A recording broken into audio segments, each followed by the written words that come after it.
আল্লাহ পাক নিজের উপর অবধারিত করে নিয়েছেন যে ব্যক্তি আল্লাহর সন্তুষ্টির জন্য গরমের সময় সওম রাখবে, গ্রীষ্মকালে সওম রাখবে, পিপাসার্ত থাকবে, আল্লাহ রাব্বুল আলামিন কিয়ামতের দিন, তৃষ্ণার দিন তাকে পানি পান করাবেন ইনশাআল্লাহ তাআলা। এরপর একটা হাদিস আছে যেটা হচ্ছে জান্নাতের দরজার ওয়াদা। রাসূলুল্লাহ সাল্লাল্লাহু আলাইহি ওয়াসাল্লাম ইরশাদ করেছেন, জান্নাতে একটা স্পেশাল দরজা আছে যার নাম রাইয়ান। কিয়ামতের দিন শুধুমাত্র এই দরজা দিয়ে রোজাদারদেরকেই প্রবেশ করানো হবে। যখন তারা প্রবেশ করবে এই দরজা বন্ধ করে দেওয়া হবে, তাদের পরবর্তীতে এই দরজা দিয়ে কেউ প্রবেশ করতে পারবে না। হাদিসটা সহিহ বুখারীর মধ্যে এসেছে, মুসলিমে এসেছে 1152 নম্বর হাদিস। আর কিছু হাদিস আমরা পড়ে সামনে যাচ্ছি। নবী করিম সাল্লাল্লাহু আলাইহি ওয়াসাল্লাম ইরশাদ করেছেন যে সওম এবং কোরআন, আমি আবারও বলছি, রমাদান মাসে কোরআন নাজিল হয়েছে। আর এই হাদিসেও এসেছে সওম এবং কোরআন কিয়ামতের দিন বান্দার পক্ষে সুপারিশ করবে। সওম বলবে, ইয়া রব, হে আমার রব, আমি তাকে খাবার এবং যৌন প্রবৃত্তি থেকে বিরত রেখেছিলাম, অতএব তার ব্যাপারে আমার সুপারিশ কবুল করুন। কোরআন বলবে, হে আল্লাহ, আমি তাকে রাতের বেলা ঘুম থেকে বিরত রেখেছি, সে রাত জেগে আমাকে তেলাওয়াত করেছে, মানে কিয়ামুল লাইল এবং তাহাজ্জুদ এবং তারাবির সালাতে তেলাওয়াত করেছে। হে আল্লাহ, আপনি তার পক্ষে আমার সুপারিশ কবুল করুন। রাসূলুল্লাহ সাল্লাল্লাহু আলাইহি ওয়াসাল্লাম বলছেন, তাদের উভয়ের সুপারিশই কবুল করা হবে ইনশাআল্লাহ তাআলা। হাদিসটা মুস্তাদরাক হাকিমে এসেছে 2080 নম্বর হাদিস। আরেকটা বিখ্যাত হাদিস যেটা আপনারা সবাই জানেন, যে মান সামা রমাদান ঈমানান ওয়া ইহতিসাবান গুফিরা লাহু মা তাকাদ্দামা মিন যামবিহি। যে ব্যক্তি ঈমানের সাথে সওয়াবের আশায় রমাদান মাসের সবগুলো সওম রাখবে, ঈমানের সাথে সওয়াবের আশায় রমাদান মাসের সবগুলো সওম রাখবে, রাসূল সাল্লাল্লাহু আলাইহি ওয়াসাল্লাম বলেছেন, গুফিরা লাহু মা তাকাদ্দামা মিন যামবিহি, তার পূর্বের জীবনের সমস্ত গুনাহ আল্লাহ পাক মাফ করে দেবেন ইনশাআল্লাহ। অন্য হাদিসে এসেছে, যে ব্যক্তি রমাদান মাসে সওম রাখবে দিনের বেলা এবং রাতের বেলা কিয়ামুল লাইল করবে বা তারাবির নামাজ পড়বে বা তাহাজ্জুদ আদায় করবে, গফিরা লাহু মা তাকাদ্দামা মিন যামবিহি, তার পূর্বের সমস্ত গুনাহ আল্লাহ পাক মাফ করে দেবেন। রোজাদারের আনন্দের মুহূর্ত সম্পর্কে হাদিসে এসেছে যে আবু হুরায়রা রাদিয়াল্লাহু আনহু থেকে বর্ণিত আছে, নবী করিম সাল্লাল্লাহু আলাইহি ওয়াসাল্লাম বলেছেন যে রোজাদারের জন্য দুটা আনন্দের মুহূর্ত আছে যখন সে আনন্দিত হবে। তার প্রথমটা হচ্ছে যখন সে ইফতার করে, এবং দ্বিতীয়টা হচ্ছে যখন সে তার রবের সাথে সাক্ষাৎ করবে, মিলিত হবে। এই দুটো সময়ে আল্লাহ রাব্বুল আলামিন তাকে আনন্দিত করে দিবেন ইনশাআল্লাহ তাআলা। অন্য বর্ণনা এসেছে যে যখন সে আল্লাহর সাথে মিলিত হবে বা আল্লাহর সাথে সাক্ষাৎ করবে কিয়ামতের দিন, আল্লাহ পাক তাকে এত পুরস্কার দিবেন যাতে সে আনন্দিত হয়ে যাবে ইনশাআল্লাহ আযজা ওয়া জাল্লা। হাদিসটা বুখারীতে এসেছে 1904 নম্বর হাদিসে। আরেকটা হাদিস কোট করেছি আমি, সেটা হচ্ছে হযরত আব্দুল্লাহ বিন আমর রাদিয়াল্লাহু আনহু থেকে বর্ণিত আছে, রাসূলুল্লাহ সাল্লাল্লাহু আলাইহি ওয়াসাল্লাম ইরশাদ করেছেন যে ইফতার করার সময় যখন সায়েম ব্যক্তি ইফতার করবে, ইফতার করার সময় সে যেন দোয়া করে, ইফতার করার সময় সে যেন দোয়া করে, কারণ তখনকার দোয়া ফেরত দেয়া হয় না, অর্থাৎ দোয়া কবুল হবে রোজাদারের ইনশাআল্লাহ আযজা ওয়া জাল্লা। আর এই হাদিসটা আমি এবারই প্রথম পেয়েছি, আগে আমি এই টপিক নিয়ে কথা বলার সময় হাদিসটা কোট করিনি কখনো। আমার কাছে মনে হলো যে হাদিসটা শেয়ার করা দরকার। হাদিসটা এসেছে মুসনাদ আহমদের মধ্যে 23,070 নম্বর হাদিস, যে হযরত আব্দুল্লাহ ইবনে আব্বাস রাদিয়াল্লাহু আনহু থেকে বর্ণিত আছে, রাসূলুল্লাহ সাল্লাল্লাহু আলাইহি ওয়াসাল্লাম ইরশাদ করেছেন যে মাসের 3টা সওম, এক মাসের 3টা সওম আমরা যেটা রাখি, মাসিক 3টা সওম আইয়ামে বীজের, এবং বছরের এক মাসের সওম অর্থাৎ রমাদান মাসের সওম, এই দুটো কাজ মানুষের অন্তরের রোগ, মনের যে রোগগুলো আছে, স্পেশালি এখানে লেখা আছে মনের রোগের মধ্যে স্পেশালি হিংসা বিদ্বেষ দূর করে দেয়, যেটা এখনকার জেনারেশনের জন্য খুব বেশি ইম্পর্টেন্ট। কারণ আমরা এই বিষয়টাই দেখি, শয়তান যেন হিংসা বিদ্বেষ মুসলিমদের কাছেই বিক্রি করেছে, ব্যাপারটা এখন এমনটাই দেখা যাচ্ছে। আল্লাহ পাক আমাদেরকে বোঝার তৌফিক দান করুন, আমিন। এবং সবশেষে আবু উমামা রাদিয়াল্লাহু আনহু থেকে বর্ণিত আছে যে তিনি বলছেন যে আমি রাসূল সাল্লাল্লাহু আলাইহি ওয়াসাল্লামকে গিয়ে বললাম যে ইয়া রাসূলুল্লাহ সাল্লাল্লাহু আলাইহি ওয়াসাল্লাম, আমাকে এমন একটা কাজের কথা বলে দিন যেই কাজটা করলে আমি নাজাত পেয়ে যাব বা আমি জান্নাতে চলে যাব ইনশাআল্লাহ, আমি পুরস্কার পাবো ইনশাআল্লাহ, জাহান্নাম থেকে বাঁচবো। নবী করিম সাল্লাল্লাহু আলাইহি ওয়াসাল্লাম বললেন, তুমি সওম রাখো, কেননা এর চেয়ে তুলনীয় কোনো আমল নেই। তিনি বলছেন, আমি আবারও জিজ্ঞাসা করলাম, আর কি করবো ইয়া রাসূলুল্লাহ? তিনি বললেন, তুমি সওম রাখো, এর সমতুল্য কিছু নেই। তিনি বলছেন, আমি আবারও বললাম, ইয়া রাসূলুল্লাহ, এরপর আমি কি করব? তিনি বলছেন, তুমি সওম রাখো, এর সমতুল্য কোনো আমল নেই। আল্লাহ পাক আমাদেরকে হাদিসগুলো বোঝার তৌফিক দান করুন, আমিন। এই হাদিসগুলো আপনারা আগেও শুনেছেন, তবে আমি ফজিলত থেকে শুরু করলাম এই কারণে যে আমরা এগুলোর সামারি যদি মাথায় নেই, তাহলে বিষয়টা এমন দাঁড়াচ্ছে যে রমাদান মাস কোরআন নাজিলের মাস, যে মাসটা মুসলিমদেরকে তাকওয়া দিবে, শক্তি দিবে, ঈমানের শক্তি, যার ফলশ্রুতিতে মুসলিমরা ইনশাআল্লাহ আল্লাহ পাকের জমিনে আল্লাহ পাকের দিনটা প্রতিষ্ঠা করতে পারবে, নিজের ব্যক্তি জীবনে পারবে, পরিবারে পারবে, আস্তে আস্তে সমাজে আল্লাহ পাক সামর্থ্য দিলে আরও বড় পরিসরে। এর জন্য যে তাকওয়ার দরকার, যে শক্তির দরকার এবং যে কিতাবের দরকার, তিনটা বিষয় রমাদান মাসের সাথে সম্পৃক্ত। এর ফজিলত সম্পর্কে আমরা জানলাম যে আমরা যদি আল্লাহর সন্তুষ্টির জন্য এই পুরো মাস সওম রাখি ঈমানের সাথে, আল্লাহ পাক পূর্বের সমস্ত গুনাহ মাফ করে দিবেন। আমরা জানলাম রোজাদারের মুখের গন্ধ আল্লাহর কাছে মিশক আম্বরের চেয়ে বেশি প্রিয়। আমরা জেনেছি এই মাসেই কোরআন নাজিল হয়েছে। আমরা জেনেছি রোজাদারদেরকে রাইয়ান নামক দরজায় প্রবেশ করানো হবে। নবী করিম সাল্লাল্লাহু আলাইহি ওয়াসাল্লাম স্পেশালি নসিহত করছেন, তুমি সওম রাখো, এর চেয়ে সমতুল্য কোনো আমল নেই। এটা আমাদের হিংসা বিদ্বেষও দূর করবে। এরকম অসীম ফজিলতপূর্ণ এই মাসে কিভাবে আমরা এটাকে ইফেক্টিভ রমাদান হিসেবে কাটাতে পারি, এটাই চ্যালেঞ্জ। এবং আমার টপিকটা এটাই। আমি এতক্ষণ যে কথাগুলো বলেছি এগুলো শুধু ভূমিকা। আমি মূল জায়গায় এখন যাচ্ছি যে কিভাবে আপনি এবং আমি রমাদান মাসের এই পুরো সময়টাকে ইফেক্টিভলি কাজে লাগাতে পারবো, যাতে করে এই উদ্দেশ্যগুলো অ্যাচিভ করা যায়। উদ্দেশ্যগুলো মাথায় রাখবো। ওই ব্যক্তি হতভাগা যে ব্যক্তি রমাদান মাসকে পেয়েছে কিন্তু গুনাহ মাফ করাতে পারে নাই, এই হাদিসটা মাথায় রাখবো। আর ফজিলতের হাদিসগুলো মাথায় রাখবো। কিয়ামুল লাইলের ফজিলত, রমাদানের সওম রাখার ফজিলত, রায়্যান নামক দরজা, জান্নাতের উঁচু মাকাম, আল্লাহর কাছে সুপারিশ করা, এগুলো মাথায় রাখছি। মূল উদ্দেশ্য হচ্ছে ইফেক্টিভলি রমাদানকে কাটানো, যাতে করে তাকওয়া অবলম্বন করা যায়, তাকওয়া অর্জন করা যায়। অনেকেই শুনেছি তাকওয়া, আল্লাহ ভীতি, আল্লাহর নিষেধকৃত বস্তুগুলো থেকে দূরে থাকা, কিন্তু অর্জন করার মাধ্যমগুলো কি, কোন কোন কাজগুলোর মধ্য দিয়ে অর্জন করা যায়, এটা কিন্তু আমরা খুব একটা আলোচনা করি না। আমরা ইফেক্টিভ রমাদানের প্রথম যে কাজটার কথা লিখেছি, আমি নোট করেছি এখানে মোটামুটিভাবে 20টার কথা। তা আমি স্টার্ট করছি এখান থেকে যে ইফেক্টিভ রমাদান শুরু হবে কিন্তু আমাদের আজকে মানে সন্ধ্যার পর থেকে আর কি। আমরা নিশ্চয়ই পশ্চিমা সংস্কৃতির মতো রাত 12টার সময় রাত দিন কাটাই না। আমরা জানি আমাদের রাত এবং দিন শুরু হয় সূর্য ওঠা এবং ডোবার সাথে সম্পৃক্ত। তো সূর্য ডুবে গেলেই আমরা এখন রমাদানে প্রবেশ করছি। আমরা দোয়া করি আল্লাহর কাছে, আল্লাহ পাক যেন আমাদেরকে সুস্থ শরীরে রমাদানের সমস্ত সওমগুলো রাখার তৌফিক দান করেন এবং রমাদান মাসটাকে ইফেক্টিভলি কাটানোর তৌফিক দান করেন। আমরা আমাদের চেষ্টাগুলো অব্যাহত রাখবো, বাকিটা আল্লাহ রাব্বুল আলামিন কবুল করার মালিক। আল্লাহ পাক চাইলে অল্প আমলেই নাজাত হয়ে যাবে ইনশাআল্লাহ আযজা ওয়া জাল। শুরুটা হবে মূলত তারাবি দিয়ে। আসলে আজকে আমরা তারাবি দিয়ে শুরু করছি। প্রথম যে কাজটা আমরা শুরু করছি রমাদান মাসে, সেটা তারাবি কেন্দ্রিক। তো আমরা সবাই চেষ্টা করব প্রথমত যে তারাবির সালাত জামাতের সাথে পড়ার জন্য, এবং তারাবির সালাতটাকে বর্তমান প্রচলিত 3G 4G সালাতের মতো না করা এবং সালাতের মধ্যে সৌন্দর্য নিয়ে আসা।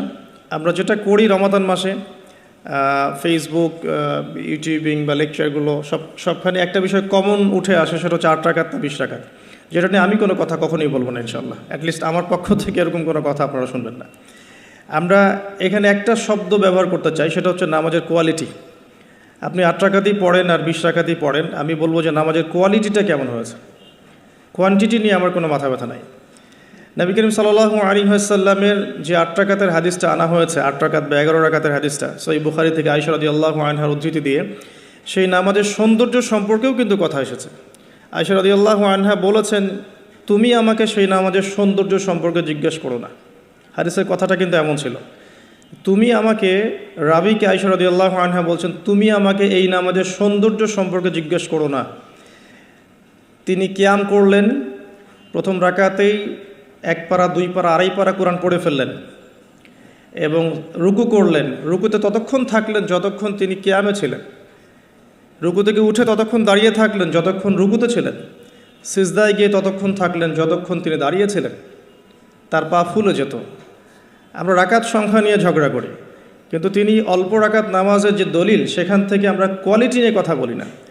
আদৌ কি আমরা এভাবে 8 রাকাত নামাজ পড়ছি যেভাবে রাসূলুল্লাহ সাল্লাল্লাহু আলাইহি ওয়াসাল্লাম পড়েছেন? তো রাকাত সংখ্যাটা বড় কথা নয়, বড় কথাটা হচ্ছে যে আমাদের নামাজের কোয়ালিটিটা কতটুকু হচ্ছে, নামাজের ধীর স্থিরতা কতটুকু হচ্ছে, কতটুকু কোরআন তেলাওয়াত করছে, রুকু সিজদা কত লম্বা করছে। আমি জানি এখানে আমরা তার মতো করে করতে পারবো না, এটা আমি জানি, কিন্তু কিছু পরিবর্তন আমরা আনতে পারি।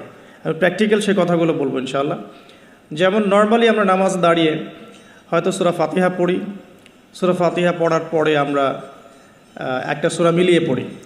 আমরা রমাদান মাসের সওমে একটা সূরার জায়গায় আরও কয়েকটা সূরা মিলিয়ে পড়তে পারি। আপনার কিয়ামটা কিন্তু লম্বা হবে। হয়তো আপনি হাফেজ নন, কিন্তু আপনি চাইলে কিন্তু কয়েকটা ছোট ছোট সূরা একসাথে পড়তে পারেন, যাতে করে আপনার টাইমটা কিন্তু লম্বা হচ্ছে, আপনার কিয়ামটা লম্বা হচ্ছে। এবার আপনি রুকু করছেন, রুকুতে গিয়ে আমরা সাধারণত একটা তাসবিহ পড়ে ফেলি, সুবহান রাব্বিয়াল আযীম, সবাই এটাই পড়ি। ম্যাক্সিমাম মানুষ 3 বার পড়ে আমার জানা মতে। রমজান মাসে আপনি এটাকে সৌন্দর্যমণ্ডিত করতে পারেন, আপনি চাইলে আরও একটা তাসবিহ অ্যাড করতে পারেন, সুবহানাকা আল্লাহুম্মা রাব্বানা ওয়া বিহামদিকা আল্লাহুম্মা গফিরলি, এটা একটা তাসবিহ আছে। অথবা সুবহুন কুদ্দুসুন রব্বুল মালাইকাতি ওয়ার রূহ, এটা অ্যাড করতে পারেন। আপনি কিন্তু আরও এক্সট্রা 2টা তাসবিহ অ্যাড করলেন, আপনার রুকুটা লম্বা হলো, নামাজটার মধ্যে সৌন্দর্য বাড়লো। আমরা উঠে দাঁড়িয়ে অনেক সময় সামি আল্লাহু লিমান হামিদা বলেই আমরা চলে যাই সিজদায়। আমরা কিন্তু ওখানে রব্বানা ওয়া লাকাল হামদের পরেও হামদান কাসীরান তাইয়িবান মুবারাকান ফীহি বলতে পারি, সময়টা বাড়লো, রুকুটার সৌন্দর্য বাড়লো। সিজদায় গিয়ে আমরা যা করি সুবহান রাব্বিয়াল আ'লা 3 বার বলি, উঠে চলে আসে। অনেকে হয়তো 3 বারের জায়গায় 5 বার, 7 বার, 10 বার অনেকে এইভাবে বলি। কিন্তু আমরা এই রমজান মাস থেকে নিয়াত করতে পারি, চেষ্টা করতে পারি যে সিজদায় গিয়ে আমরা একাধিক তাসবিহ পড়লাম এবং কমপক্ষে 1-2টা দোয়া হলেও সিজদায় করলাম। আল্লাহুম্মা আতিনা ফিদ দুনিয়া হাসানা ওয়া ফিল আখিরাতি হাসানা ওয়া কিনা আযাবান নার। এই দোয়াটা জানে না এমন কোনো মানুষ কিন্তু নাই। আর নবী সাল্লাল্লাহু আলাইহি ওয়াসাল্লাম বলেছেন, সিজদায় মানুষ আল্লাহর এত কাছে থাকে যত কাছে সে কখনোই থাকতে পারবে না। তো আমরা সিজদায় দোয়া করলে সিজদার সময়টা বাড়লো, নামাজের সৌন্দর্য বাড়লো। আমরা নবী সাল্লাল্লাহু আলাইহি ওয়াসাল্লামের মতো পা ফলানো নামাজ না পড়তে পারলেও অ্যাটলিস্ট নামাজের টাইমটা বাড়াতে পারলাম, সৌন্দর্য বাড়লো। এটাই হচ্ছে কিন্তু মূল বিষয় তারাবির সালাতের। কত লম্বা সময় ধরে আমি আল্লাহর সাথে কথোপকথন করতে পারি। আমরা তাশাহুদ দরুদের পরে দোয়া মাসুরা পড়ে অনেকে সালাম ফিরিয়ে ফেলি। এখানে কিন্তু আরও দোয়া করার সুযোগ আছে। স্পেশাল আল্লাহুম্মা ইন্নী আউযু বিকা মিন আযাবিল কবরি ওয়া আযাবি জাহান্নাম ওয়া মিন ফিতনাতিল মাহইয়া ওয়াল মামাত ওয়া মিন শাররি ফিতনাতিল মাসীহিদ দাজ্জাল। এই দোয়া কিন্তু করার কথা জোরভাবে হাদিসে এসেছে, তোমরা 4টা বিষয় থেকে আশ্রয় চাও। এছাড়াও কিন্তু আপনি সালাম ফেরানোর আগে যে কোনো দোয়াই করতে পারছেন কোরআন এবং সুন্নাহ থেকে। নামাজটা লম্বা হলো, নামাজে আপনি আল্লাহর সাথে বেশি কথা বলতে পারলেন, নামাজের মধ্যে প্রশান্তি পাওয়া গেল। এভাবে নামাজ পড়ার পরে দেখবেন 2 রাকাত নামাজ পড়লে আপনার মনের মধ্যে শান্তি চলে আসছে। অথচ 3G 4G স্পিডে আপনি 10 রাকাত 20 রাকাত নামাজ পড়লে কিন্তু মনের মধ্যে শান্তি পাচ্ছেন না। মূল বিষয়টা কিন্তু এই জায়গায়। তো প্রথমে স্টার্টটা হবে আমাদের তারাবি থেকে আজকে। আর তারাবির সালাত যে ইমাম পড়াবেন, আমি অবশ্যই রিকোয়েস্ট করব তিনি যেন খতমই পড়ান। কারণ রমজান মাসে যদি কোরআন খতম না দিই তাহলে আমরা কোন মাসে কোরআন খতম দেব? এবং খতম দিতে হবে বলেই যে খুব জোরে তেলাওয়াত করতে হবে 5G স্পিডে, যাতে কেরাত কি করা হচ্ছে ইমাম সাহেবও বুঝতে পারছেন না, মুক্তাদিও বুঝছেন না। এখানে নামাজে কোরআনের হকটা ঠিকমতো আদায় হয় না। একটু ধীর স্থিরভাবে পড়া যেতে পারে। আমরা হয়তো প্রত্যেকটা আয়াতের শেষে ওয়াকফ করতে পারছি না, যেটা নবী সাল্লাল্লাহু আলাইহি ওয়াসাল্লামের সুন্নাহ ছিল। নবী করিম সাল্লাল্লাহু আলাইহি ওয়াসাল্লাম কিন্তু প্রত্যেকটা আয়াতের শেষে ওয়াকফ করতেন, থামতেন, থেমে থেমে তিনি তেলাওয়াত করতেন। হয়তো আমরা সেটা করতে পারি না, কিন্তু আমরা চেষ্টা করতে পারি তেলাওয়াতটার টেম্পোটা যেন কমে যায়, যাতে করে 2 রাকাত নামাজ পড়তে মিনিমাম 5 থেকে 8 মিনিট সময় লাগে। এই নামাজটা পড়লে আমরা মোটামুটিভাবে কিছুটা হলেও হক আদায় করতে পারবো ইনশাআল্লাহ। আমি কিছু প্র্যাকটিক্যাল কথা বলছি, কারণ প্র্যাকটিক্যালি দেখে দেখে আমার কাছে এগুলো মনে হয়েছে, এই টিপসগুলো হয়তো বা এগুলো কাজে দেবে ইনশাআল্লাহ। এছাড়াও আমরা জামাতের সাথে নামাজ পড়ার পর আমরা যেটা করতে পারি সেটা হলো শেষ রাত্রে আমরা আবারও ওঠার অভ্যাস করতে পারি। আমরা যদি আর্লি ঘুমিয়ে যাই, এবং রমাদান মাসে আমাদের এটা অভ্যাস করতে হবে, আমরা যখন আর্লি ঘুমাই, আর্লি যদি ঘুমিয়ে যাই আমরা শেষ রাত্রে ইনশাআল্লাহ সাহারি করার মিনিমাম 1 ঘন্টা 1.5 ঘন্টা আগে যদি উঠতে পারি, শেষ রাতে গিয়ে আমরা আবারও কিন্তু 2-4 রাকাত 8-10 রাকাত নামাজ পড়তে পারবো ইনশাআল্লাহ, এবং পরিবারের সদস্যদেরকে ওঠাতে পারবো। আর এই সময়টা সেই সময় যে সময় আল্লাহ রাব্বুল আলামিন প্রথম আসমানে নেমে আসেন, এবং বান্দার জন্য আহ্বান করতে থাকেন, কে আছো আমার কাছে কিছু চাইবে, আমি তোমাকে তা দেব। কে আছো আমাকে ডাকবে, আমি তোমার ডাকে সাড়া দেব। কে আছো আমার কাছে ইস্তেগফার করবে, আমি তোমার গুনাহগুলোকে মাফ করে দেব। তো শেষ রাত্রে দোয়া কবুল হয়। দোয়া কবুলের এই সময়টাতে আমরা যেন ঘুমিয়ে না কাটাই, মিনিমাম 1 ঘন্টা আগে আমরা ওঠার চেষ্টা করব শেষ রাত্রে। তাহলে ওই সময়টা আমরা ইনশাআল্লাহ তাআলা ইবাদতে কাটাতে পারবো। আল্লাহ পাক তৌফিক দান করুন, আমিন। তো আমরা রমাদানের স্টার্টটা করব আজকের তারাবি থেকে, এবং আজকের রাতের আপনার শেষ রাত্রে কিছু নামাজের মধ্য দিয়ে, যেটাকে অনেকে তাহাজ্জুদ বলে থাকেন। আর এরপরে আমরা যে বিষয়গুলোর দিকে ফোকাস করব সেটা হচ্ছে সাহরি এবং ইফতার। যেহেতু আমরা শুরু করছি তারাবি দিয়ে, তারপর ঘুমাচ্ছি, ঘুম থেকে উঠে আবার তাহাজ্জুদে উঠছি, তাহাজ্জুদের নামাজ পড়ার পর আমরা কিন্তু সাহরি করব। সাহরি আর ইফতার দুটাকে আমি একসাথে লিখেছি এই কারণে, এই দুটার মূল মেসেজ একটাই। রমজান মাসে আমাদেরকে নিয়াত করতে হবে এবং চেষ্টা করতে হবে সাহরি এবং ইফতারে যেন খুব বেশি না খাই। প্রথম কথা হচ্ছে এটা, সাহরি এবং ইফতারে এত বেশি খাওয়া যাবে না যেটা আপনার সওমের আধ্যাত্মিকত্ব নষ্ট করে ফেলবে। সওমের যে রুহানিয়াত বা আধ্যাত্মিকত্ব আছে, এটা বেশি খেলে নষ্ট হয়ে যাবে, বেশি ঘুমালে নষ্ট হয়ে যাবে, বেশি কথা বললে নষ্ট হয়ে যাবে, আড্ডা পিটালে, গল্প করলে, অনলাইনের সময় অপচয় করলে বা অন্যান্য মুভিজগুলো দেখলে আপনার রমাদানের নূর কিন্তু নষ্ট হয়ে যাবে। বেশি খাওয়ার অভ্যাসটা ত্যাগ করতে হবে রমাদান মাস থেকেই। আমরা কিছু কিছু বিধান দেখেছি যেটা কোরআন এবং হাদিসে আছে, বাস্তবিক খুব একটা আমল আসলে নাই। তার মধ্যে অন্যতম একটা হচ্ছে খাওয়ার সুন্নত। খাওয়ার সুন্নত আমাদের সবার মধ্যে খুব একটা নাই, থাকলে আমাদের ফিটনেসগুলো এমন হতো না আসলে। খেয়াল করে দেখবেন, এই 8 তলা উঠতে কিন্তু অনেকে হাঁপায় গেছেন। তো এই ফিটনেসগুলো কিন্তু আমাদের ক্ষতি করছে, আমরা বুঝতে পারছি না। আমি রমাদান মাসে রিকোয়েস্ট করব, বেশি খাবেন না, পেটের 3 ভাগের 1 ভাগ খাবেন, এবং কোনোভাবেই কোনো ম্যানুফ্যাকচার্ড খাবার খাবেন না। কোনো ম্যানুফ্যাকচার্ড ফুড আপনার শরীরের ভিতরে ঢুকতে দিবেন না। ম্যানুফ্যাকচার্ড বলতে বোঝাচ্ছি মানুষ যেগুলোকে প্রডিউস করে মার্কেটিং করছে, যেগুলোর মধ্যে সাইড ইফেক্ট আছে এবং যেগুলোর মধ্যে মানে পুষ্টি উপাদান কম। বাসায় হোমমেড ফুড খাবেন। অনেক সময় দেখা যায় সাহরি এবং ইফতারে আমরা এত বেশি ভোজন রসিক হয়ে পড়ি যে আমরা তারাবির নামাজ ঠিক মতো পড়তে পারি না, অসুস্থ হয়ে যাই, পেট খারাপ হয়ে যায়। এই জন্য বাসার নর্মাল কমন খাবারগুলো খাবেন, এবং এই সিজনে বেশি বেশি মানে জুসি জিনিসগুলো খাওয়ার চেষ্টা করতে হবে স্পেশালি। তাহলে আমরা ফিজিক্যালি ফিট থাকবো ইনশাআল্লাহ। আর শরীর সুস্থ রাখতে হবে এই কারণে যাতে করে আমরা আল্লাহর ইবাদত বেশি বেশি করতে পারি। তো আল্লাহ পাক আমাদের সবাইকে খাবার নিয়ন্ত্রণ করার তৌফিক দান করুন। আর যে ব্যক্তি খাবারকে নিয়ন্ত্রণ করতে পারে না, সে কিন্তু প্রবৃত্তিকে নিয়ন্ত্রণ করতে পারবে না। একজনের সামনে অনেকগুলো খাবার এনে দেন, তার খাওয়ার স্টাইলটা দেখে আপনি গেস করতে পারবেন তার ভিতরে প্রবৃত্তি নিয়ন্ত্রণের ক্ষমতা কতটুকু। তার খাবারের স্টাইলটা দেখবেন, কীভাবে সে খাচ্ছে, সে কি গোগ্রাসে খাচ্ছে নাকি রিল্যাক্সে খাচ্ছে, খাবার দেখে কি তার মধ্যে মানে লোলুপতা প্রকাশ পাচ্ছে, তাহলে বুঝবেন সে ব্যক্তি প্রবৃত্তিকে নিয়ন্ত্রণ করতে পারবে না। এই বিষয়টা খেয়াল রাখবেন। আমরা খাবার যত বেশি প্রডিউস করব তত বেশি আমাদের মা বোনদেরকে রান্নাঘরে থাকতে হবে। এতে করে তাদেরও রোজার যে মাহাত্ম্য এবং রোজার যে রুহানিয়াত তারাও হারাবে, সময়ের অপচয় হবে, তাদের প্রতি ওয়ান কাইন্ড অফ জুলুম করা হবে। যদি 2-3টা আইটেমে আমার খাবার হয়ে যায়, 10টা আইটেম করার কোনো প্রয়োজন নাই। সো ম্যানুফ্যাকচার্ড খাবার আমরা বাদ দিব, ম্যানুফ্যাকচার্ড ড্রিঙ্কস বাদ দিব, এবং হোমমেড খাবারগুলোর থেকে অভ্যস্ত হবে ইনশাআল্লাহ। আল্লাহ পাক তৌফিক দান করুন, আমিন। এবং রমাদান মাসে আমরা যেগুলো করার নিয়াত করছি এগুলোকে সারা বছর কিন্তু ধরে রাখতে হবে আর কি। আল্লাহ রাব্বুল আলামিন আমাদেরকে তৌফিক এনায়েত করুন, আমিন। তো তারাবি, তাহাজ্জুদ এবং খাবারের পরে ইফতারের কথাটা একটু অ্যাড করে দিই যে ইফতারে এত বেশি খাবেন না যাতে করে তারাবির নামাজটা আপনি পড়তে না পারেন। ইফতারে নবী সাল্লাল্লাহু আলাইহি ওয়াসাল্লাম যে খাবারগুলো খেতেন সেই সুন্নাহ সম্মত খাবারগুলো খাওয়ার চেষ্টা করবেন ইনশাআল্লাহ। আল্লাহ পাক তৌফিক দান করুন। এরপরে আমি যে কয়েকটা পয়েন্টস লিখেছি তার মধ্যে একটা হচ্ছে যে রমাদান মাসে সওম রাখা অবস্থায় প্রথম কাজ আমাদের 5 ওয়াক্ত সালাত জামাতে পড়া। সারা বছর কি করেছি, তো এই রমাদান মাস থেকে নিয়াত করতে হবে যে 5 ওয়াক্ত সালাত যেন জামাত না ছুটে যায়। এটা যারা লোকাল তাদের জন্য খুব প্রযোজ্য, যারা মুসাফির তাদের হয়তো ছুটতে পারে। যদি ছুটেও যায় একা একা পড়ে ফেলতে হবে। যদি সম্ভব হয় বাসায় জামাত করা যেতে পারে যদি ছুটে যায়। রমজান মাসে 5 ওয়াক্ত সালাত জামাতে পড়লে অন্যান্য মাসের যে নেকি তার চেয়ে মিনিমাম 70 গুণ নেকি বেশি হবে ইনশাআল্লাহ।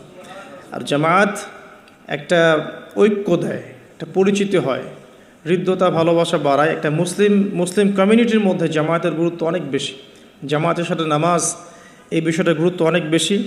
আমরা রমজান মাসে অ্যাটলিস্ট এই মাসে অভ্যস্ত হই যাতে করে আমাদের রমাদানের 5 ওয়াক্ত সালাত জামাতটা ছুটে না যায়। আল্লাহ পাক তৌফিক দান করুন, আমিন। স্পেশালি ফজরের সালাত এবং এশার সালাত, এই দুটো জামাত যেন কোনোভাবেই না ছুটে যায়। আল্লাহ পাক আমাদেরকে তৌফিক এনায়েত করুন, আমিন। ফরজগুলো আদায়ের পাশাপাশি এরপরে আমি নোট করেছি রমাদান মাসে ডেইলি 12 রাকাত সুন্নাহ আদায় করার চেষ্টা করা উচিত। আমরা অনেক সময় দেখা যায় ফরজ নামাজগুলো পড়ি, সুন্নত নামাজগুলো তো অনেক সময় গাফিলতি হয়ে যায়, মিস হয়ে যায়। রমাদান মাসে ফরজকে যতটা গুরুত্ব দিচ্ছি সুন্নাহকেও ততটা গুরুত্ব দেওয়া উচিত, কারণ এই মাসে একটা নফল আপনাকে সুন্নার নেকি দিয়ে দিবে, একটা সুন্নাহ আপনাকে ফরজের নেকি দিয়ে দিবে ইনশাআল্লাহ। তো 12 রাকাত সুন্নাহ এই কারণে বলেছি কারণ এটা সহজ সাধ্য এবং সবাই করতে পারবে ইনশাআল্লাহ। ফজরের আগের 2 রাকাত সুন্নাহ, জোহরের পূর্বে 4, পরে 2, এশার পরে 2 আর মাগরিবের পরে 2, এই যে মোট 12 রাকাত সুন্নাহ। নবী সাল্লাল্লাহু আলাইহি ওয়াসাল্লাম বলেছেন, যে ব্যক্তি এই 12 রাকাত সুন্নাহ আদায় করবে প্রতিদিন, তার জন্য জান্নাতে একটা করে ঘর নির্মাণ করা হবে ইনশাআল্লাহ তাআলা। তো রমাদান মাসে আমরা এই সুযোগটা নষ্ট করব না। আল্লাহ পাক আমাদেরকে তৌফিক এনায়েত করুন, আমিন। তো 5 ওয়াক্ত সালাত জামাতের সাথে 12 রাকাত সুন্নাহ। আমরা কিন্তু প্রতিটা কাজ করছি কি উদ্দেশ্যে? ওই যে শেষের অংশটুকু, লাআল্লাকুম তাত্তাকুন। এই যে তারাবি, আমার এই তাহাজ্জুদ, আমার এই কম খাওয়া, আমার এই কম কথা বলা, কম মেলামেশা করা মানুষের সাথে, আমার হালাল স্ত্রীকে ছেড়ে দেয়া, খাবার পানি ছেড়ে দেয়া, 5 ওয়াক্ত নামাজ জামাতে পড়া, ডেইলি 12 রাকাত সুন্নাহ আদায় করা, এগুলোর উদ্দেশ্য কি? আমার উদ্দেশ্যটা কিন্তু ওইটা, লাআল্লাকুম তাত্তাকুন, যাতে করে আমি শক্তি অর্জন করতে পারি, যেই শক্তি দিয়ে আমি ইসলামের বিজয় অর্জন করতে পারবো। উদ্দেশ্য কিন্তু আমাদের এইটা। এগুলো জাস্ট কাজ এবং মাধ্যম। সামনে যাচ্ছি, রমাদান মাসে আমরা বেশি বেশি দোয়া করার চেষ্টা করবো ইনশাআল্লাহ, কারণ সওম রেখে বেশি বেশি দোয়া করতে উৎসাহিত করা হয়েছে, কারণ 3 ব্যক্তির দোয়া ফেরত দেওয়া হয় না। একজন মুসাফির, যে ব্যক্তি সফরের মধ্যে আছে, আল্লাহর কাছে দোয়া করলেই দোয়া কবুল হবে ইনশাআল্লাহ। একজন ব্যক্তি যে পিতা বা মাতা হয়েছে, তার সন্তানের জন্য দোয়া করলে দোয়া কবুল হবে ইনশাআল্লাহ। আরেকজন হচ্ছে সে ব্যক্তি যে ব্যক্তি রমাদান মাসে বা অন্য যে কোনো সময় রোজা রেখেছে, সওম রেখেছে, সওমরত অবস্থায় তার দোয়াকে ফেরত দেওয়া হবে না। আর স্পেশালি সে যদি ইফতার করতে থাকে, সেই সময়ের দোয়াকে তার ফেরত দেওয়া হবে না ইনশাআল্লাহ। তো আমরা বেশি বেশি দোয়া করব রমাদান মাসে ইনশাআল্লাহ আযজা ওয়া জাল। আমি দোয়ার জন্য একটা বই সাজেস্ট করছি, সেটা হচ্ছে হিসনুল মুসলিম। এই বইটার মধ্যে প্রচুর দোয়া দেয়া আছে এবং অথেন্টিক সবগুলোই মাশাআল্লাহ। শেষের দিকে কিছু ঝাড়ফুঁক অংশ আছে। কারো যদি চোখ লাগা বা বদনজর বা জিন ঘটিত সমস্যা থাকে বা তাবিজ কবজ জনিত কোনো সমস্যা থাকে, এগুলো ট্রুথ, এগুলো সত্য, এগুলো কোনো আনসাইন্টিফিক বিষয় নয়। আর কোনো কিছু আনসাইন্টিফিক হলেই যে ইসলামিক হবে না, এমনও নয় বিষয়টা। তো হিসনুল মুসলিম বইটা আপনারা কালেক্ট করতে পারেন। সেখানে প্রথম অংশ আছে দোয়া এবং জিকির অধ্যায়, এবং শেষের অংশটা আছে ঝাড়ফুঁক অধ্যায়। আপনারা মিনিমাম প্রথম অংশটুকু মুখস্থ করে ফেলতে পারেন। আর দোয়া করার সময় জায়গাগুলো বুঝে দোয়া করতে হবে, যে কখন কিভাবে দোয়া করলে দোয়াগুলো কবুল হবে। প্রথম কথা হচ্ছে যে দোয়া করার আগে আল্লাহ পাকের প্রশংসা করতে হবে, আল্লাহর হামদ প্রশংসা করতে হবে। সূরা ফাতিহা পড়ে নিতে পারেন একবার। দোয়া করার শুরুতে আপনি দরুদ পড়বেন, দরুদের ফলে দোয়া কবুল হয়। দরুদ না পড়লে দোয়াটা আসমানে গিয়ে ঝুলে থাকে, উঠিয়ে নেওয়া হয় না। যখন দরুদ পড়া হবে তখন দোয়াটা উঠিয়ে নেওয়া হবে। দোয়া করার কিছু টেকনিক আছে, যে কিভাবে কি দোয়া করলে কবুল হবে, কখন দোয়া করলে কবুল হবে, এগুলো বুঝে দোয়া করতে হবে। অনেকেই বলে দোয়া করেই যাচ্ছে, কবুল হচ্ছে না। কিছু বিষয় আছে হয়তো এই কারণে হচ্ছে না, হয়তো বা আল্লাহ পাক চাচ্ছেন এটা আপনার জন্য পরে পাওয়া উত্তম, সেই জন্য আপনি এখন পাচ্ছেন না। হয়তো বা আল্লাহ পাক আপনাকে পরকালে দিবেন বলে জমা রেখেছেন, হয়তো এই জন্যে পাচ্ছেন না। অথবা হয়তো আপনার আকীদায় শিরক আছে, হয়তো এই জন্য হচ্ছে না। হয়তো বা আমলে বেদায়াত আছে, এই কারণে হচ্ছে না। অথবা আপনার রিজিকে কোনো হারাম কিছু আছে, মেবি এই কারণে আপনার দোয়া কবুল হচ্ছে না। অথবা আপনি তাড়াহুড়া করছেন। তাড়াহুড়ার ব্যাখ্যায় নবী সাল্লাল্লাহু আলাইহি ওয়াসাল্লাম বলেছেন যে মানুষ বলে আমি দোয়া করেই গেলাম, আমার দোয়া কবুল হলো না। তো আমরা জেনে নিব যে কোন কোন জায়গায় কিভাবে দোয়া করলে দোয়া কবুল হবে। এই বইটার মধ্যে সবই দেয়া আছে, হিসনুল মুসলিম বইটার মধ্যে। তারপর আমি বলছি আমার ব্যক্তিগত ইলম থেকে কিছু কথা, সেটা হলো দোয়া করার আগে অবশ্যই আল্লাহর প্রশংসা করবেন, অ্যাটলিস্ট একবার আলহামদুলিল্লাহ বলে হাত তুলবেন। তারপরে আপনি নবী সাল্লাল্লাহু আলাইহি ওয়াসাল্লামের কাছে উপরে একবার দরুদ পড়বেন। আগে আল্লাহর প্রশংসা, তারপরে দরুদ। এরপরে আপনি নিজের পাপের ক্ষমা চাবেন আগে। আপনি পাপ করেন বা না করেন, আগে বলবেন রব্বিক ফিরলি, আল্লাহ আমাকে মাফ করে দাও, পাপ করেন বা না করেন। এটা সুলাইমান আলাইহিস সালামের সেই দোয়া থেকে আমি শিক্ষা নিয়েছি। সুলাইমান আলাইহিস সালাম যে বিখ্যাত দোয়ায় বলেছিলেন যে আল্লাহ আমাকে এমন মুলক এবং রাজত্ব দান করুন যে মুলক আর রাজত্ব আপনি কাউকে কখনো দেননি। এই দোয়ার শুরুতে তিনি বলেছেন রব্বিক ফিরলি, আল্লাহ আমাকে মাফ করুন। তো এটা আদব, দোয়ার আদব হচ্ছে আগে নিজের ক্ষমা চাওয়া, আল্লাহর কাছে নিজের ভুলের ক্ষমা চাওয়া, তারপরে দোয়া করা। হামসানা, দরুদ, এরপরে আপনি ক্ষমা চাবেন, এবার আপনি দোয়াগুলো করবেন আপনার মন থেকে। আরবি দোয়া জানা থাকলে আরবিতে দোয়া করবেন, কারণ আপনি আপনার রবের সাথে আরবি দিয়ে কথা বলবেন, এর চেয়ে আসলে গর্বের কী হতে পারে? আরবি ভাষা কেন শিখব, কি দরকার আছে? এটা কি সাম্প্রদায়িকতা?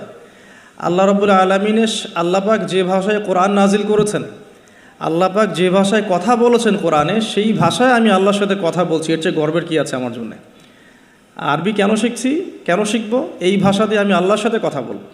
জান্নাতে এই ভাষা চলবে, কোরআন এই ভাষায় নাজিল হয়েছে, কবরে এই ভাষায় প্রশ্ন করা হবে, তা আমি কেন এই ভাষায় আল্লাহর সাথে কথা বলবো না?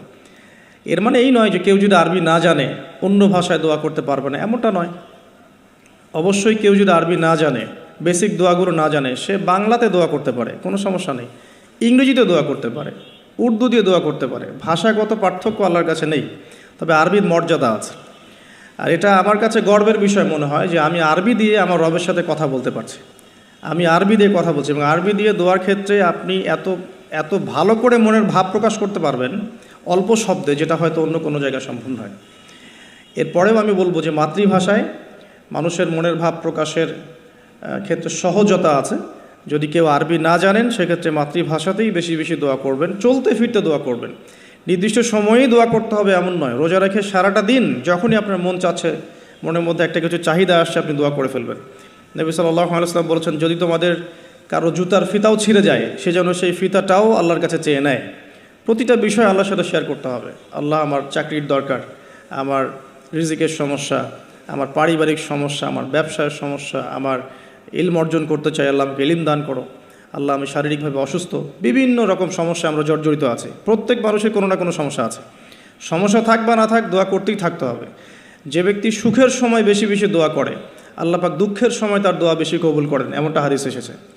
যে ব্যক্তি সুখের সময় ভালো আছে, এখন আমার ফিজিক্যাল আমি ফিট, এখন আমি আল্লাহ পাকের অসীম নিয়ামতের মধ্যে আছি, বাড়ি গাড়ি টাকা করি, আত্মীয় স্বজন, স্ত্রী সন্তান সবই আছে, আমার কোনো কিছুর অভাব নাই। এরকম সুখের সময় যে ব্যক্তি বেশি বেশি দোয়া করবে, ইস্তেগফার করবে, ক্ষমা চাবে, আল্লাহ পাক দুঃখের সময় সেই বান্দার পাশে থাকবেন ইনশাআল্লাহ। আর সবচেয়ে বড় দুঃখের দিন তো কিয়ামতের দিন, আল্লাহ পাক সেদিন ইনশাআল্লাহ আমাদের সাথে থাকবেন ইনশাআল্লাহ তাআলা। দোয়ার আগে এই আদবগুলো মেনটেন করবেন। বাংলা ভাষায় দোয়া করেন যদি আরবি না জানেন, আর আরবি জানার দিকে আমি বেশি জোর দিচ্ছি, আরবি জানলে বেশি ভালো হয়। হিসনুল মুসলিম বইটা সাজেস্ট করলাম। এবং দোয়া করার কিছু টাইম আমি বলছি যে এই সময়গুলো আপনি বেশি বেশি দোয়া করতে পারেন। রোজা রেখে সারাদিন দোয়া করতে পারেন যে কোনো সময়, স্পেশালি নামাজের সেজদায় একটা সেজদাও যেন বাদ না যায় যেখানে আপনি কোনো দোয়া করেন নাই। অ্যাটলিস্ট আপনি কিন্তু সেজদায় তাসবিহ পড়েই বলতে পারেন, আল্লাহুম্মা আতিনা ফিদ দুনিয়া হাসানা ওয়া ফিল আখিরাতি হাসানা ওয়া কিনা আযাবান নার, আল্লাহুম্মা আইন্নি আলা যিকরিকা ওয়া শুকরিকা ওয়া হুসনি ইবাদাতিক। যে কোনো দোয়া, আল্লাহুম্মা আনতাস সালাম ওয়া মিনকাস সালাম ফাহাইয়িনা রাব্বিনা বিস সালাম, আল্লাহুম্মা ইন্নী আসআলুকাল হুদা ওয়াত তুকা ওয়াল আফাফা ওয়াল গিনা। কত দোয়া আছে। রব্বি হাবলি মিনাস সালিহিন, আল্লাহুম্মা রব্বানা আতিনা ফিদ দুনিয়া হাসানা ওয়া ফিল আখিরাতি হাসানা ওয়া কিনা আযাবান নার, রব্বিরহামহুমা কামা রাব্বায়ানি সগীরা, রব্বানা আতিনা মিন লাদুনকা রাহমা ওয়া হাইয়্যি লানা মিন আমরিনা রাশাদা। প্রচুর দোয়া আছে, দোয়ার উপরে সেশন করা যাবে।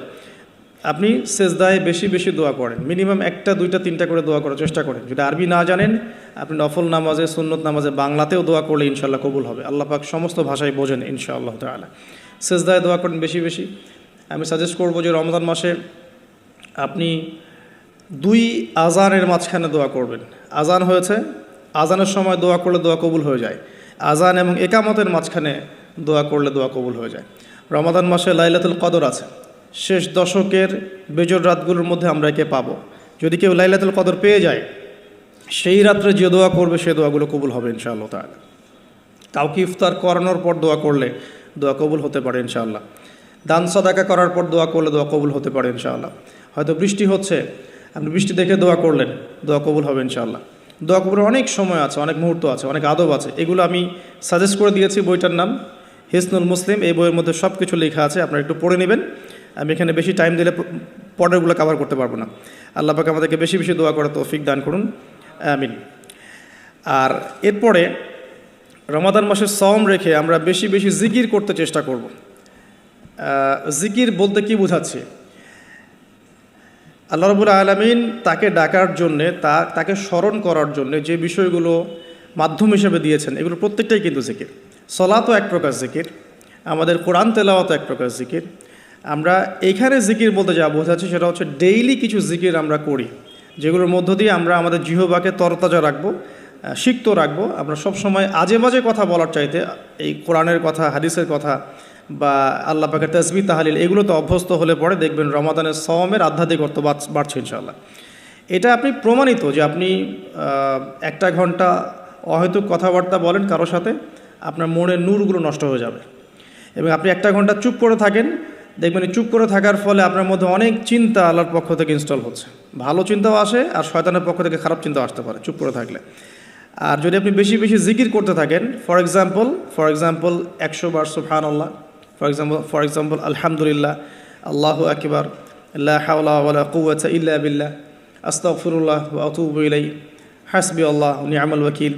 আপনি বলছেন লা ইলাহা ইল্লাল্লাহ অথবা লা ইলাহা ইল্লাল্লাহ ওয়াহদাহু লা শারীকা লাহ, লাহুল মুলকু ওয়া লাহুল হামদু ওয়া হুয়া আলা কুল্লি শাইইন কাদির, সুবহানাল্লাহি ওয়া বিহামদিহি, সুবহানাল্লাহিল আযীম অথবা সুবহানাল্লাহিল আযীম ওয়া বিহামদিহি।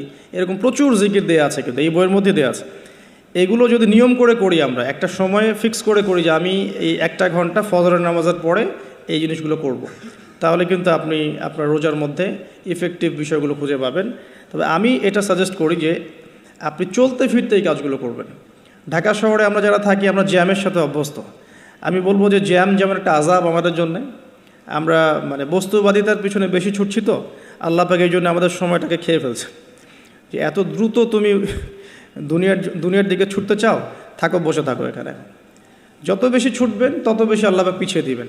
দুনিয়ার দিকে আপনি যত বেশি ছুটবেন, আপনাকে আল্লাহ পাক তত পিছিয়ে দিবেন। তবে মুমিনরা এটাকে নিয়ামত মনে করতে পারে। আপনি জ্যামে বসে 1 পারা কোরআন তেলাওয়াত করতে পারবেন। আমি চেষ্টা করি, জ্যামে বসে আছেন আপনি এই তাসবিহ তাহলিলগুলো করতে পারেন। তাসবিহ একটা পকেটে রাখেন, আপনি বের করেন, জ্যামে বসে আছেন, 100 বার সুবহানাল্লাহ পড়তে আপনার 5 মিনিটও লাগবে না। 100 বার আলহামদুলিল্লাহ পড়তে পারেন বসে বসে, 100 বার আল্লাহু আকবার পড়তে পারেন, লা ইলাহা ইল্লাল্লাহ পড়তে পারেন, আস্তাগফিরুল্লাহ ওয়া আতুবু ইলাইহি 100 বার পড়তে পারেন, আল্লাহুম্মা সাল্লি আলা মুহাম্মাদ ওয়া সাল্লিম দরুদ পড়তে পারেন 100 বার।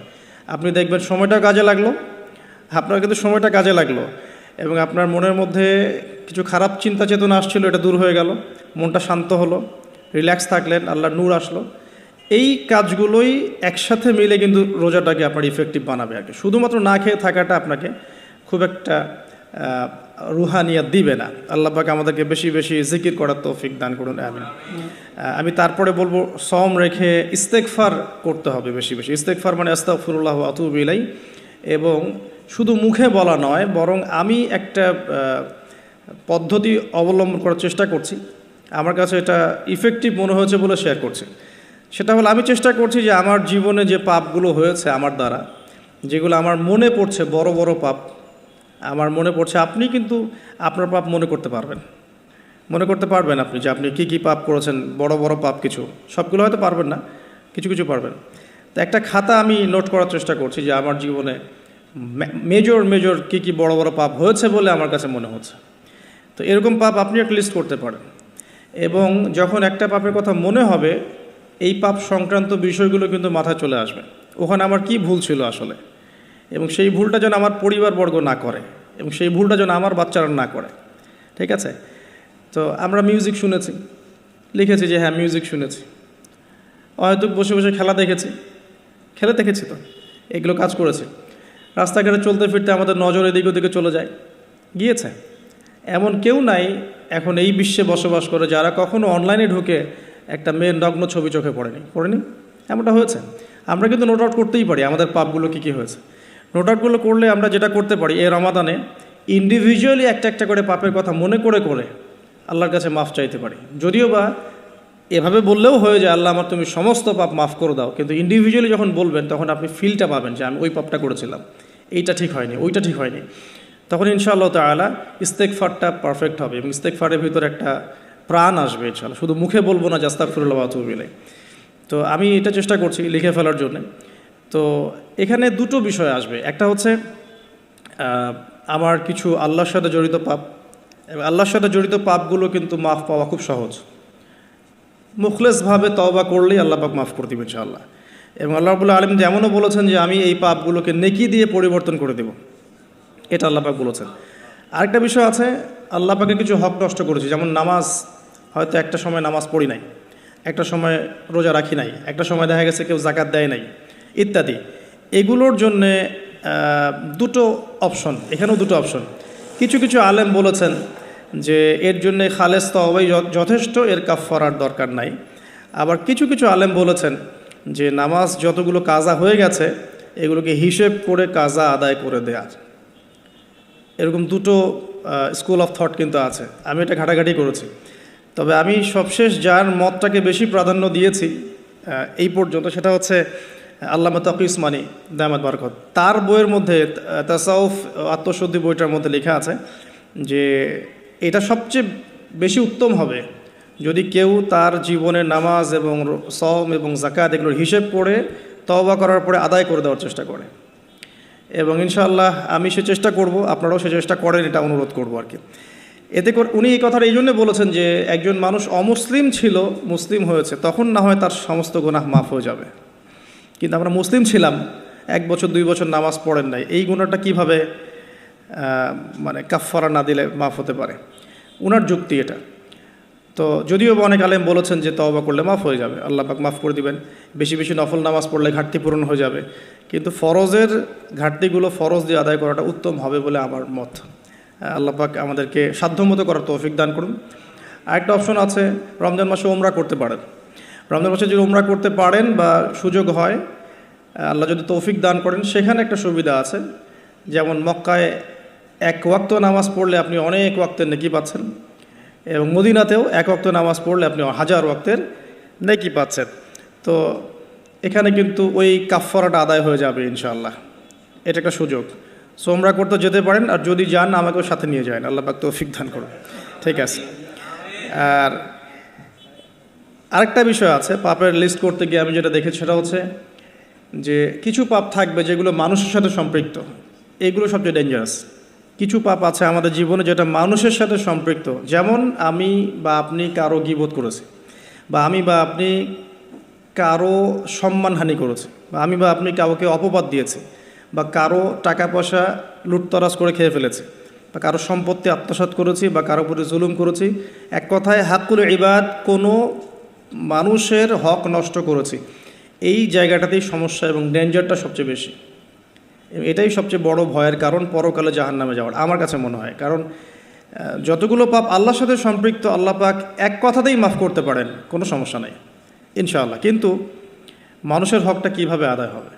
যতক্ষণ পর্যন্ত না তার হক তাকে ফিরিয়ে দিচ্ছি, যদি কারো অর্থ সম্পদ নষ্ট করে থাকি, তাকে ফিরিয়ে দেয়া অথবা তার পরিবারকে ফিরিয়ে দেয়া বা তার পক্ষ থেকে দান সদকা করা, এছাড়া কোনো অপশন দেখা যায় না। কাউকে গালি দিয়েছি, তার কাছ থেকে ক্ষমা নিয়ে নেওয়া অথবা তার জন্য দোয়া করা, এছাড়া কোনো অপশন দেখা যায় না। তো আমি একটা দোয়া আপনাকে শিখাই দিচ্ছি ইনশাআল্লাহ। আশা করা যায় এই দোয়ার বরকতে আল্লাহ পাক আপনাকে সুযোগ তৈরি করে দিবেন যাতে করে আপনি তার হক তাকে ফিরাই দিতে পারেন ইনশাআল্লাহ তাআলা। সেটা হলো আল্লাহুম্মা কফিনি বিহালালিকা আন হারামিক ওয়া আগনিনি বিফদলিকা আম্মান সিওয়াক। এই দোয়াটা যে বেশি বেশি করবে ইনশাআল্লাহ তাআলা, আলী রাদিয়াল্লাহু আনহু বলেছেন যে তার যদি পাহাড়ের সমান ঋণ থাকে আল্লাহ পাক সেটাও পরিশোধ করার ব্যবস্থা করবেন ইনশাআল্লাহ। তো এটা ডেঞ্জারাস এই কারণে, যদি এগুলো আমরা দুনিয়াতে মিটিয়ে না যেতে পারি তাহলে পরকালে এই ব্যক্তিরা আমাদের সামনে দাঁড়িয়ে থাকবে। সে আমাকে মিথ্যা অপবাদ দিয়েছে, সে আমার গীবত করেছে, সে আমার টাকা পয়সা নিয়ে দেয়নি, সে আমাকে গালি দিয়েছে, সে আমার উপর জুলুম করেছে। এরকম প্রচুর মানুষ কিন্তু কিয়ামতের মাঠে দাঁড়িয়ে থাকবে, এবং অনেক মানুষ কিয়ামতের মাঠে পাহাড়ের সমান নেকি নিয়ে উঠবে। ওঠার পরেও তাদের নেকি থেকে এই মানুষগুলোর হক আদায় করে দেওয়া হবে। যদি হক আদায় করতে গিয়ে নেকি শেষ হয়ে যায় তখন এই মানুষগুলোর যে গুনাহ এটা এই মানুষদের উপর চাপিয়ে দেওয়া হবে। এটা ডেঞ্জারাস। অনেক নেকির কাজ করেও পরকালে মিসকিন হওয়াটা নিতান্তই হতভাগ্য আমরা চাই না আল্লাহ পাক এই কাতারে আমাদেরকে অন্তর্ভুক্ত করুন। একটু চিন্তা করে দেখেন, কেউ যদি কাউকে রেপ করে তাহলে সে কত বড় সম্মানের ঋণগ্রস্ত হয়ে গেল, যেটা কখনো তার পক্ষে শোধ করা সম্ভব না। তো এই জিনিসটা যদি মাথায় থাকে, এই হাদিসটা যদি মাথায় থাকে যে কিয়ামতের মাঠে সবচেয়ে বড় মিসকিন তারা যারা অন্যের কাছে দায়বদ্ধ থাকবে, নামাজ রোজা হজ জাকাত সমস্ত নেকি নিয়ে ওঠার পরেও কারো হক নষ্ট করার দায়ে সে জাহান্নামে চলে যাবে ওদের গুনার ভার নিয়ে। তো এই জিনিসটা সবচেয়ে ডেঞ্জারাস। এই কারণেই আসলে কম কথা বলা উচিত এবং কম মানুষের সাথে মেশা উচিত এবং মুখ বন্ধ রাখাই ভালো। বেশি না বলা, বেশি কিছু ভাবতে না যাওয়া, বেশি গেজ না করা। এবং অনলাইন এমন একটা প্ল্যাটফর্ম যেটা আমাদের এই সুযোগটা বাড়িয়ে দিয়েছে, যাতে করে আমরা নির্দ্বিধায় একে অপরের গীবত সমালোচনাকে একটা ট্রেডিশন মনে করছি, বাট এগুলোর বড় শাস্তি আমাদের জন্য অপেক্ষা করছে। আল্লাহ পাক এগুলো থেকে আমাদেরকে হেফাজত করুন, আমিন। মানুষের সাথে জড়িত পাপ থেকে আল্লাহ পাক আমাদেরকে বাঁচাক। আর যদি সম্ভব হয় রমজান মাসে আমভাবে ক্ষমা চেয়ে নেওয়া উচিত। যেমন পরিবারবর্গকে ডেকে বলা যেতে পারে যে আমার দ্বারা যদি তোমাদের কোনো হক নষ্ট হয়ে থাকে তো তোমরা আমাকে মাফ করে দিও, ঠিক আছে। যদি একজন রাষ্ট্রের নেতা হয়ে থাকে তার বলা উচিত সবার সামনে যে আমি আমার দায়িত্ব পালন করার চেষ্টা করেছি আমার সাধ্যমতো, যদি আমার দায়িত্ব পালনে কোনো রকম হক নষ্ট হয়ে থাকে তোমাদের কারো, আমার উপর কোনো অভিযোগ থেকে থাকে, আমাকে মাফ করে দিও। আমভাবে ক্ষমা চেয়ে নেওয়াটা ভালো হবে রমাদান মাসে। কারণ এই মাস, ওই যে আমি একটা হাদিস বলছি, সেই ব্যক্তি হতভাগা যে ব্যক্তি এই মাস পেয়েছে কিন্তু নিজের গোনাহ মাফ করাতে পারলো না। আমার গোনাহ তো আমি আল্লাহর কাছে মাফ করালাম, কিন্তু মানুষের সাথে জড়িত হকটা কীভাবে মাফ করাবো, এই বিষয়টা বুঝতে হবে। আল্লাহ পাক আমাদেরকে ইস্তেগফার করার তৌফিক দান করুন রমজান মাসে, আমিন। এবং অন্যের হক পরিশোধ করে দেওয়ার তৌফিক দান করুন, আমিন। রমাদান মাসে ইফেক্টিভ রমাদানের জন্য নেক্সট টাইমে লিখেছি জাকাত, যে রমাদান মাসে যাদের জাকাত ফরজ হয়েছে জাকাতগুলোকে অবশ্যই দিয়ে দিবেন। আল্লাহ পাক তৌফিক দান করুন। আরেকটা পয়েন্ট লিখেছি, বেশি বেশি নফল দান সদকা করা। রমাদান মাসে বেশি বেশি করে নফল দান সদকা করার চেষ্টা করা যেতে পারে। আমরা একটা রেস্টুরেন্টে বসলেই কিন্তু 400-500 টাকা বিল তুলে ফেলি। হ্যাঁ, আমরা তো এমনও চা খেয়েছি যে চায়ের দাম 220 টাকা। এটা ঢাকাতেই পাওয়া যায় এয়ারপোর্টে, স্পেশাল চা 220 টাকা আর কি। মানে কখনো কখনো এমনও ডাকাতি হয় যে আমি এটাকে এভাবে ব্যাখ্যা করতে পারি যে ধরেন একজন মানুষ প্রচণ্ড ক্ষুধার্ত, এত বেশি ক্ষুধার্ত যে তাকে আপনি যা দিবেন তাই খেয়ে ফেলবে। একজন ব্যক্তি 7 দিন কিছুই খায়নি, সে কোনো অন্যের সংস্থান তার ছিল না, 7 দিন কিছুই খায়নি, সে প্রচণ্ড ক্ষুধার্ত। এখন আমি তার সামনে 1 প্লেট ভাত নিয়ে গিয়ে বলছি যে এই 1 প্লেট ভাতের দাম হচ্ছে 3000 টাকা, তুই খাইলে খা, না খাইলে যা। এখন আপনি বলেন, যে ব্যক্তি এভাবে তার রিজিক অন্বেষণ করছে, এর রিজিক কি হালাল না হারাম? এগুলোই চলছে। আপনি এখন 1 প্লেট ভাত খেতে যান, এখন 1 প্লেট ভাতের দাম 10 টাকা। কিন্তু যখন আপনার প্রচণ্ড ক্ষুধা লেগেছে, এখন খেতেই হবে আপনাকে, এখন এই ভাতের প্লেটের দাম 1000 টাকা। খেলে খান, না খেলে যান। আর যদি না খান আপনি, তাহলে এটা আমি অন্য কাউকে খাওয়াবো যার 1000 টাকা না, বরং 4000 টাকা দিয়ে খাওয়ার সামর্থ্য আছে। এগুলোই চলছে, কোটটাই পুরো ডাকাতি। আল্লাহ পাক এইসব ডাকাতদেরকে হেদায়েত করুন, অথবা এদেরকে তাদের পাপের শাস্তি প্রদান করুন। এরপরে আমি বলবো যে বিষয়টা, সেটা হলো যে রমাদান মাসে কিছু প্রজেক্ট করেন আপনারা যাদের সামর্থ্য আছে। ইফেক্টিভ রমাদানের জন্য কিছু প্রজেক্ট করতে পারেন, যেমন ইফতার প্রজেক্ট। যেমন আপনারা অনেকেই সামর্থ্যবান আছেন, অনেকের অনলাইন সেকশনে হয়তো পেজ আছে, গ্রুপ আছে। আমি জাস্ট পরামর্শ দিতে পারি, আপনারা কাজ করতে পারেন। যে যার জায়গা থেকে একটা ফ্যামিলির 1 মাসের ইফতারে কত টাকা যেতে পারে? হয়তো 2000, 2500, 3000 এতটুকু টাকা যাবে। আমরা কিন্তু চেষ্টা করলেই পারি যে এই রমাদানে আমি 100টা পরিবারের দায়িত্ব নিব। 100টা পরিবারের জন্য যে টাকাগুলোর প্রয়োজন সেটা আমি অনলাইনের মাধ্যমে মানুষের কাছ থেকে কালেক্ট করতে পারি, অফলাইনেও করতে পারি, করে ইফতার প্যাকেজ রেডি করতে পারি, করে 100টা পরিবারকে পৌঁছে দিতে পারি। এতে করে যেটা হবে, আপনি অন্যকে ইফতার করাচ্ছেন, অন্যের ইফতার করানোর ফলে ওই রোজার নেকিটা কিন্তু আপনি পাচ্ছেন। এটা কিন্তু হাদিস, যে কেউ যদি কাউকে ইফতার করায়, ওই ইফতার করানোর নেকিটা, ওই রোজার নেকিটা আপনি কিন্তু পেয়ে যাবেন। আপনাকে এক্সট্রা দেওয়া হবে, আল্লাহ পাক তার নেকি থেকে আপনাকে দিবেন না, এক্সট্রা একটা রোজার নেকি আপনি পাবেন ইনশাআল্লাহ। তো রমাজানের সাদাকা প্রজেক্ট করতে পারেন এবং ঈদের প্রজেক্টও করতে পারেন। ঈদের সামগ্রী অনেক মানুষের কেনার সামর্থ্য নাই, অনেক মানুষেরই নাই। আপনি ঈদের সময় ঈদের খুশি একটা প্রজেক্ট করতে পারেন। এখানে আপনি টাকা কালেক্ট করলেন, পরিবার ওয়াইজ কত টাকা করে লাগে ভাগ করলেন, ভলেন্টিয়ার ক্রিয়েট করলেন, দিয়ে আসলেন বাড়ি বাড়ি। এই কাজগুলো এখন অমুসলিমরা করছে না, খ্রিস্টানরা করছে না, অনেক এনজিও করছে না। এই মানব সেবামূলক কাজগুলো থেকে মুসলিমরা পিছিয়ে পড়ছে বলেও কিন্তু অনেকেই ওই দিকে আকৃষ্ট হচ্ছে এবং ওদিকে গিয়ে নিজের ধর্ম বিক্রি করে দিচ্ছে। আপনারা দেশের বিভিন্ন জায়গায় ঘুরতে থাকেন, এগুলো বুঝবেন যে সমাজ সেবার নামে অনেকেই মানুষকে কনভার্ট করেছে ইসলামের থেকে অন্য ধর্মে। সো আমাদের উচিত বেশি বেশি সোশ্যাল ওয়ার্ক করা, গাছ লাগানো, বেশি বেশি উচিত রক্তদান কর্মসূচি করা, সোশ্যাল কাজ করা, এতিমদের জন্য কোনো প্রজেক্ট করা, বিধবাদের জন্য কোনো প্রজেক্ট করা, মেয়েদের জন্য কোনো সেলাই মেশিনের প্রজেক্ট করা, কর্মসংস্থানের প্রজেক্ট করা।